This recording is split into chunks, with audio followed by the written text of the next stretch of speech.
आरुरुक्षोर्मुनेर्योगं कर्म कारणमुच्यते। योगारूढस्य तस्यैव शमः कारणमुच्यते। योग पर आरूढ़ होने की इच्छा वाले मननशील पुरुष के लिए योग की प्राप्ति में कर्म करना ही कारण है, और योग का अनुष्ठान करते करते जब वह परिणाम देने की अवस्था में आ जाए, उस योगारूढ़ता में शमम कारणम उच्यते, अर्थात संपूर्ण संकल्पों का अभाव कारण है। इससे पहले संकल्प पिंड नहीं छोड़ते, और यदा हिनेन्द्रियार्थेषु न कर्मस्वनुषज्जते सर्वसंकल्पसन्न्यासी योगारूढ़स्तदोच्यते। जिस काल में पुरुष न तो इंद्रियों के भोगों में आसक्त होता है और न कर्मों में ही आसक्त है, योग की परिपक्वावस्था में पहुँच जाने पर आगे कर्म करके ढूंढे किसे।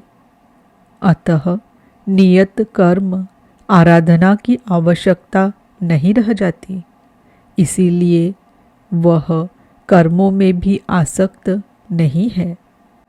उस काल में सर्व संकल्प सन्यासी अर्थात सर्व संकल्पों का अभाव है, वही सन्यास है, वही योगारूढ़ता है।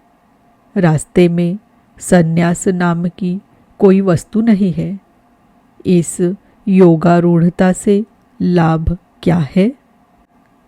उद्धरेदात्मनात्मानं नात्मानमवसादयेत् आत्मैव ह्यात्मनो बन्धुर् आत्मैव रिपुरात्मनः।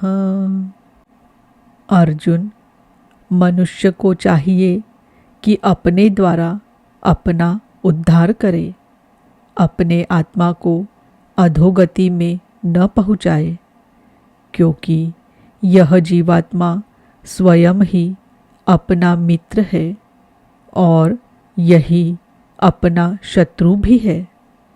कब यह शत्रु होता है और कब मित्र, इस पर कहते हैं बन्धुरात्मात्मनस्तस्य येनात्मैवात्मना जितः अनात्मनस्तु शत्रुत्वे वर्तेतात्मैव शत्रुवत्। जिस पुरुष द्वारा मन और इंद्रियों सहित शरीर जीता हुआ है, उसके लिए उसी का आत्मा मित्र है, और जिसके द्वारा मन और इंद्रियों सहित शरीर नहीं जीता गया है, उसके लिए वह स्वयं शत्रुता में बरतता है। इन दो श्लोकों में श्री कृष्ण एक ही बात कहते हैं कि अपने द्वारा अपने आत्मा का उद्धार करे, उसे अधोगति में न पहुँचाए, क्योंकि आत्मा ही मित्र है। सृष्टि में न दूसरा कोई शत्रु है न मित्र। किस प्रकार? जिसके द्वारा मन सहित इंद्रियां जीती हुई है, उसके लिए उसी का आत्मा मित्र बनकर मित्रता में बरतता है, परम कल्याण करने वाला होता है। और जिसके द्वारा मन सहित इंद्रियां नहीं जीती गई है, उसके लिए उसी का आत्मा शत्रु बनकर शत्रुता में बरतता है, अनंत योनियों और यातनाओं की ओर ले जाता है। प्रायः लोग कहते हैं, मैं तो आत्मा हूँ। गीता में लिखा है, न इसे शस्त्र काट सकता है, न अग्नि जला सकती है, न वायु सुखा सकता है। यह नित्य है, अमृत स्वरूप है, न बदलने वाला है, शाश्वत है, और वह आत्मा मुझ में है ही। वे गीता की इन पंक्तियों पर ध्यान नहीं देते कि आत्मा अधोगति में भी जाता है।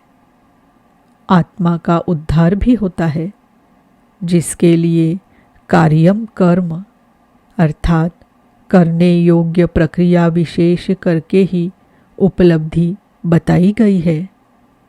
अब अनुकूल आत्मा के लक्षण देखें।